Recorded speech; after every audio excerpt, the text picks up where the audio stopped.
Hi everyone, Mr. Nemesh here. We're back. Algebra 1 moves on. We're still on the functions, right? Unit 8 in your books. We talk about direct linear variation. And if you remember from the class, when the output of a function is a non-zero constant multiple of the input, then you definitely have a direct variation, right? Direct linear variation, because we will talk more in Algebra 2 on the other type of direct variation. Okay. Now, when you hear that non-zero constant, right? You don't have to panic. Non-zero means it cannot be zero, and it can be any other number you may think of. Maybe -1, maybe -2.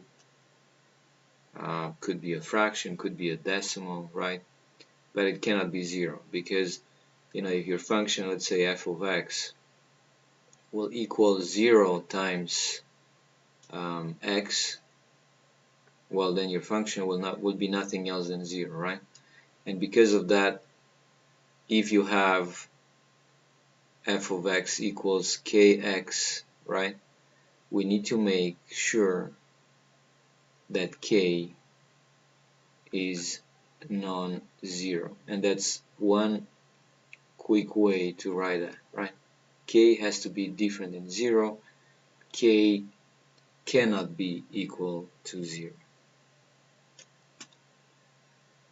In your book and in the class, if you remember, we talked about it, that function of x, f of x, that equals a constant number multiplied by x represents your direct variation, or in other words, you may say instead of f of x, y equals kx, right?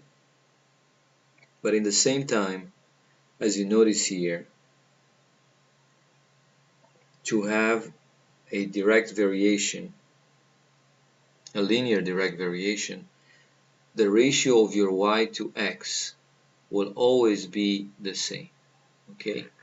So if you take any y and its corresponding x, right? Y's are the outputs, so whatever input you have, x, and you divide that into your y, the output for that x, you will always have a constant number. As you can see here in example 1 in your book, if you take any one of these pairs, right, and you divide your f of x, your y, by x, you will always get the same ratio of 5/2, and if you want, like is given here in your book, in the example, that will always be 2.5. And if you don't believe me, find out what is 20/8. Okay, well, before you divide, you can simplify here, right? 20 and 8 are divisible by 4. If you divide 20 by 4, obviously you need to divide 8 by 4. You get what? 5 halves, right? So you definitely should have the same ratio to have a direct variation. Good. Alright, problems from your manual. Problem number 1. Determine if the relationship shows a direct linear variation. If so, say the constant of variation. And let's find out. Okay? Well, what I said, if you have an f of x equals a constant number multiplied by x, that k will always be the same and will be given by the ratio of f of x divided by x. And you can take any one of these pairs, right? First one is what? 6 divided by 3. What is that? 6 divided by 3, that is 2. Or you can go the other way and say, well, 6 times k, right? Because your function f of x is given by the constant k. In this case, we know is 2, multiplied by the input. 6 times 2, is that 12? Yes, it is. 9 times 2, is that 18? Yes, it is. 12 times 2, 24. 15 times 2, 30. So yes, this is a linear variation, right? direct linear variation. Next one, let's do number 4. F of x equals x minus 12. What do you guys think? Is this of the form k times x, a number times x? I don't think so either, right? So this is not. Number 4, not a direct variation.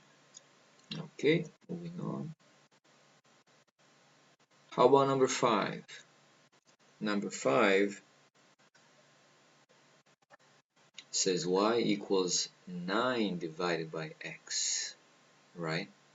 So what do you notice in here? To have a direct variation, I need to have y equals a number times x, but in this case is a number divided by x and is not. Okay, and if you don't believe me, you can give values to your x and you will see that the output will not satisfy the requirement that the output divided by the input will always be a constant, right? In this case, if you guys want to try, if you multiply both sides by x, making sure that your x is different than 0, right? What do you get? Yx or xy equals, on the other side, 9x times x would be just 9. So in this case, as you can see, we have what? That's my mouse, right? X times y equals 9. The product of your two numbers equals a constant. And we'll talk about this in the future lesson. This is inverse variation. Alright? Number 6. What do you guys think about number 6? Let me change the color. All the colors are available here, right? F of x equals 1 over 7 times x. What do you think? Is this of the form a constant times x? I think so. That 1 over 7 is always the same. 1 over 7 multiplied by x. Yes, this is a direct linear variation. Okay. How about next set of problems? 9 to 16. What it says? Write a direct linear variation equation and evaluate the function for the given value. Okay. Let's do number 9 first. If x varies directly with x and f of x equals 6 when x equals 9, find the value of f of x. Find the value of x when f of x equals 7. Okay? And for this type of problem, you will start with a definition, right? For a direct variation, f of x should be equal to a constant number times x. Alright? Well, the problem says that if x equals 9, right? So for x of 9, you have k times x, which is 9, and they're telling you that this should be equal to 6, right? Well, from here, from this equation, I can find what my constant of variation is, right? By dividing everything by 9. This gives you what? K equals 6 over 9. Now, I can simplify by 3, dividing both top and bottom by 3, right? 6 divided by 3 is 2. 9 divided by 3 is 3. And now you have the function. For this problem, number 9, f of x equals 2/3 x. Well, I need to find the value of x when this equals 7, right? No problem. I will say my function 2/3 times x equals 7. To solve this equation, do you guys remember that? You will multiply both sides by the reciprocal of x's coefficient. Let's put a separation. Okay? Both sides by the reciprocal of your x's coefficient, which was 2/3. Its reciprocal is 3/2. And now 3 and 3, 2 and 2 will cancel out on the left side. X will equal what? 7 times 3, which is 21, over 2. If you want, this is what? 10.5. Okay? Same approach for the other problems. How about number, I don't know, 20, 21? Y varies directly with x and y equals 2 when x equals negative 8. Okay? Well, once again, you can write it either as f of x equals a number k times x, or if you remember, we said that always the ratio of f of x, which is y in our case, right? Y over x equals k. Alright? We have to find what? We have to find the direct linear variation equation, right? Well, if y equals 2, x equals negative 8, which gives me negative, right? Now you can divide both top and bottom by 2, and that will be 1/4, negative 1/4, which means your function f of x will equal negative 1/4 x. Okay.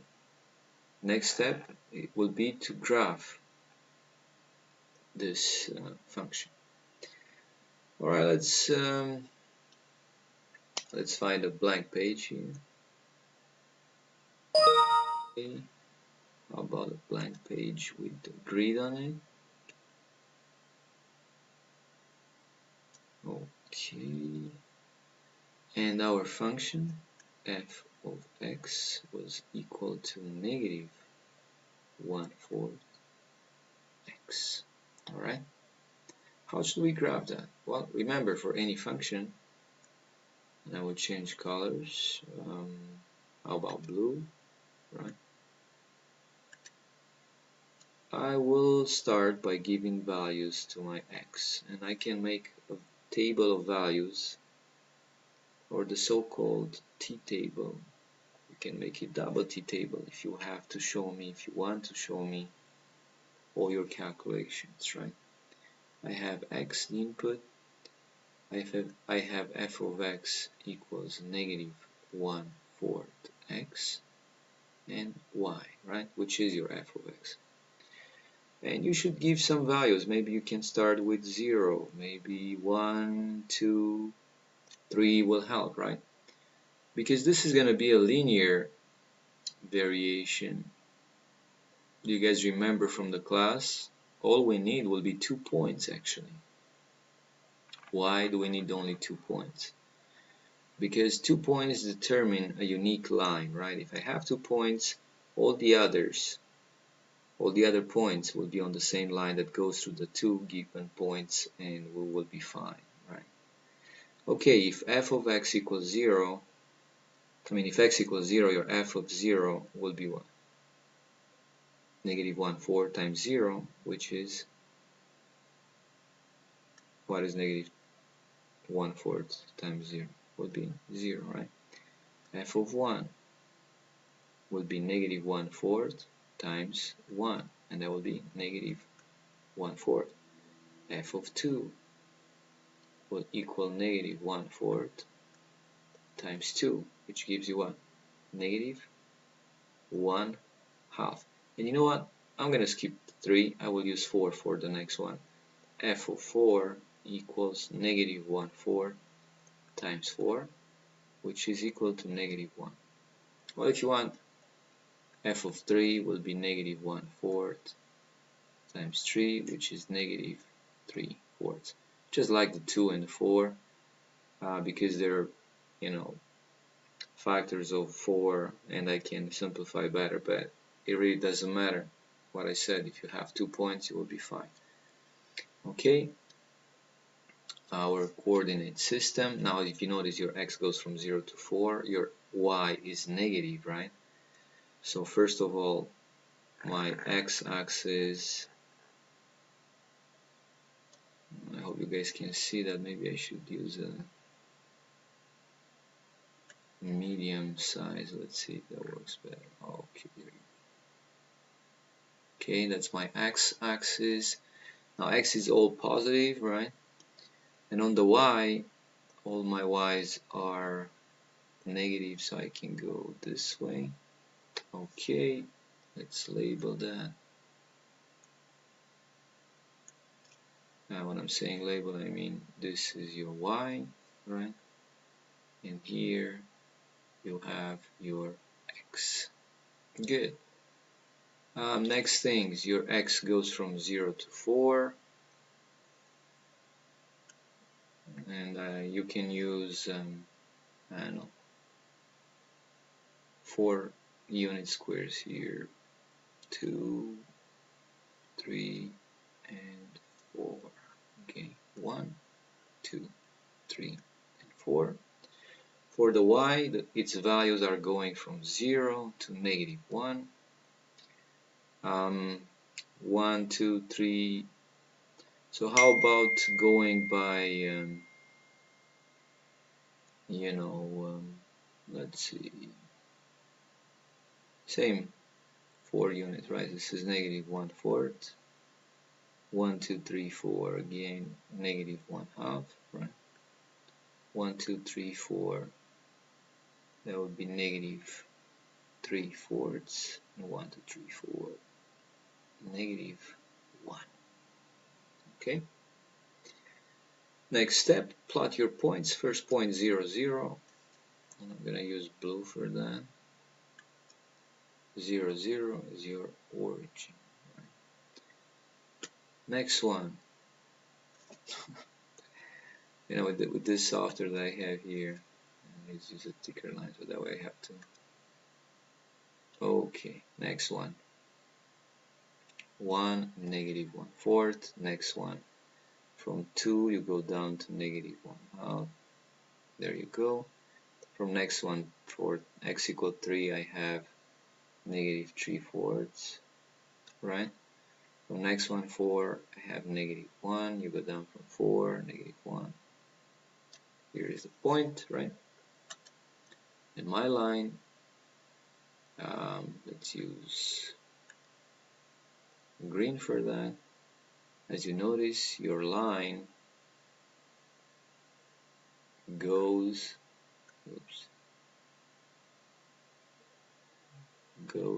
through the origin and will look like that, right?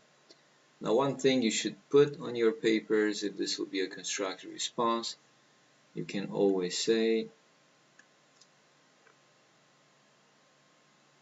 you know, with an arrow, f of x equals -1 for x, and show to anyone that is looking at your graph that this graph represents this equation, right?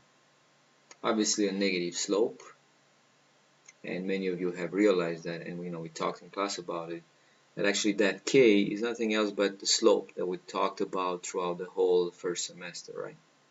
Your slope of your line is a constant, right? Non-zero, and in this case a -1, and no wonder we have a negative slope. All right, makes sense? Good.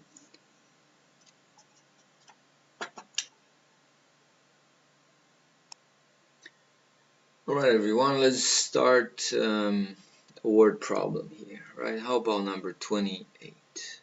28, we'll change the color on this one. Blue may work better, right? And you know what? Can I take this problem on a different page? Let me see. To snapshot. Okay. And a new page.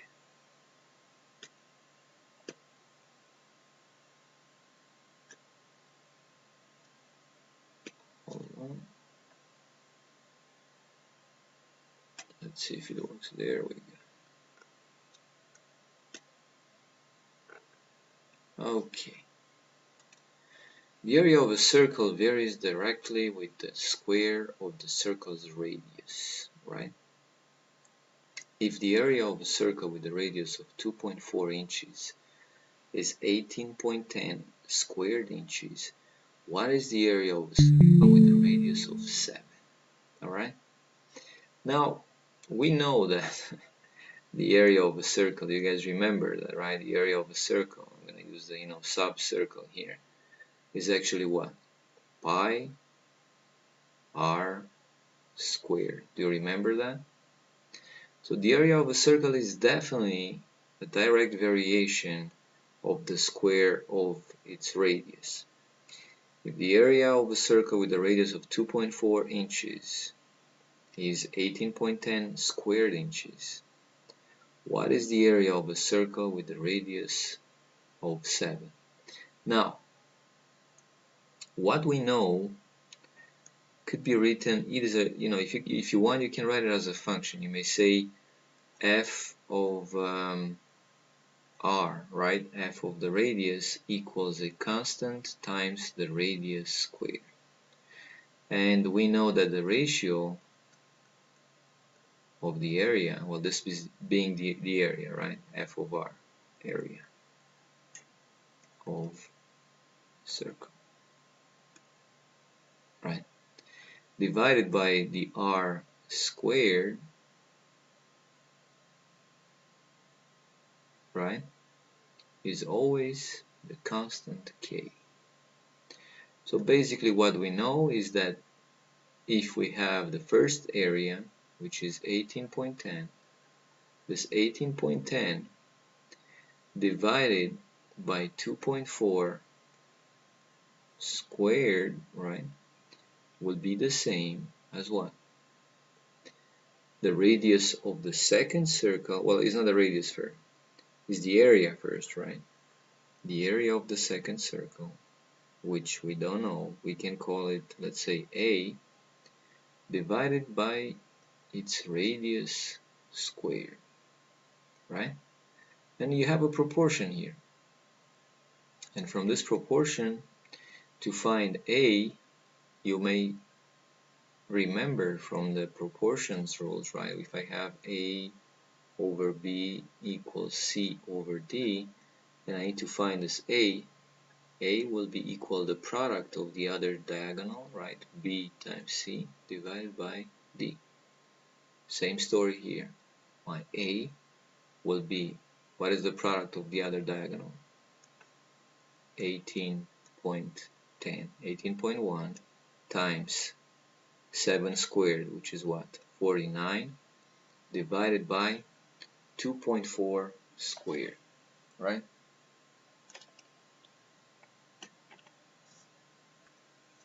Which is what? 5.76, right?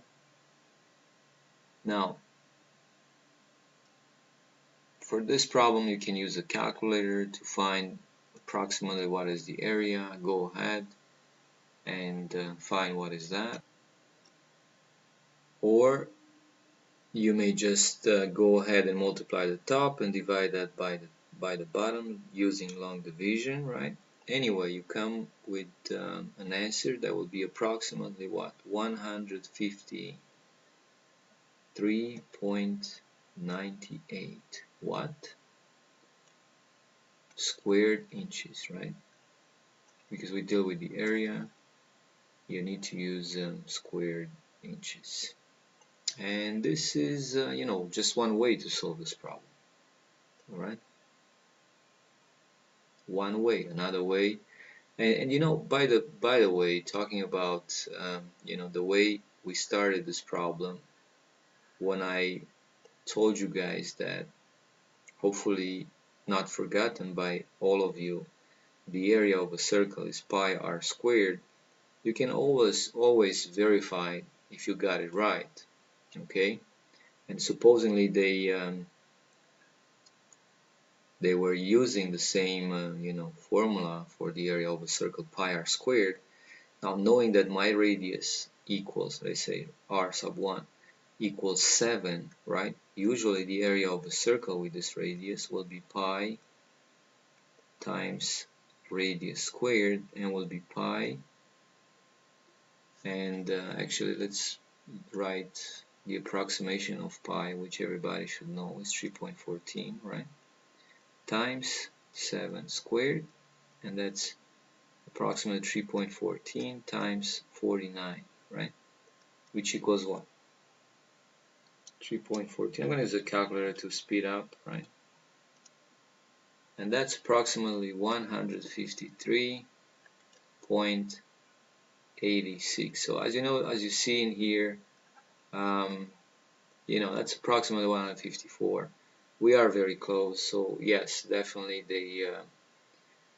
they followed you know, the general formula for the area of a circle here. Okay, good. Let's try another problem. How about problem number 29? 29. Now let's see, what is this problem asking us to find, right? In a second we'll have the problem here. There you go.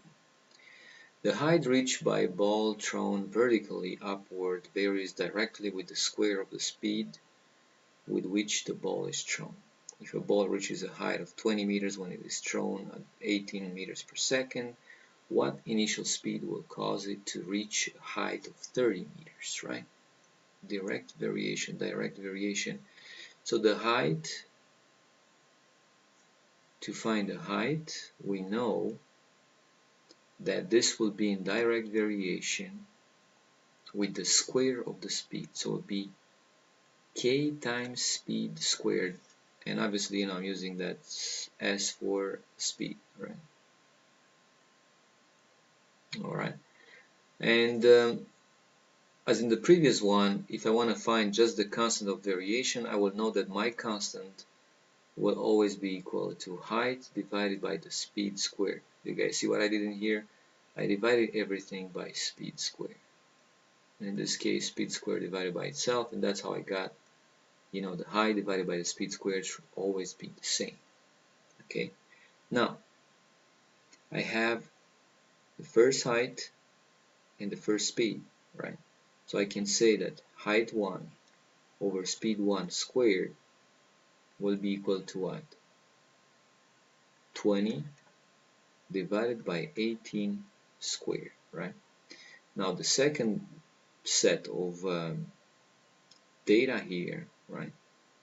Height 2 divided by speed 2 squared will be what? Well, they say the height should be 30, but we definitely need to find that s sub 2, the second speed of at which my ball is thrown vertically, right?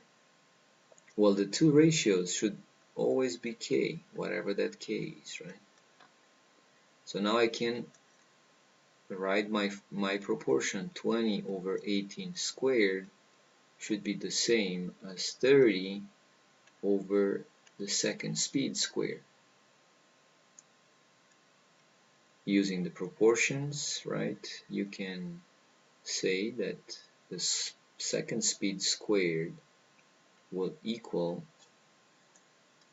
the product of the first diagonal, which is 18 squared times 30 divided by 20. Now you can simplify by 0, right? And you can also divide by 2 if you want, right? 2 goes in 3. 3 divided by 2 is 1.5, right?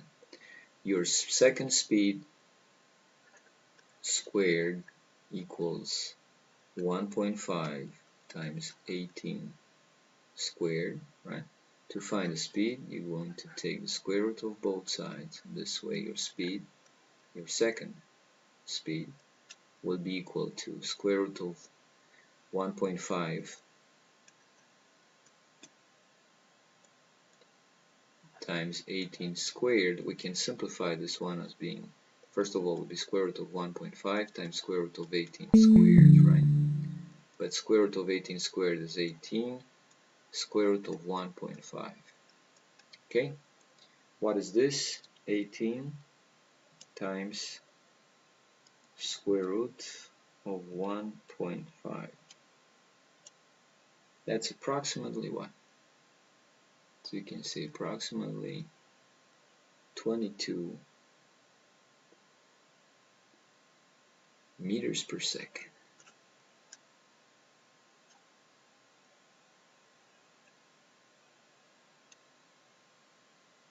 Okay.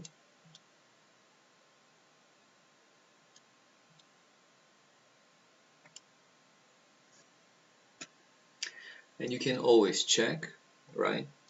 You can first find your k from the first set, which says 20 divided by 18 squared. Let's see, 20 divided by 18 squared, right? What is that? That gives me approximately 0.61, right? And now 0.061617 approximately, okay? Now let's see if 30 divided by the second speed squared gives me the same thing, right? So how about 30 divided by 22 squared, right? And I got 0.0619, actually almost 0.062, but I think we're close enough. The answer is good, right? Second speed is approximately 22 meters per second. And this is it for today. We'll talk more tomorrow.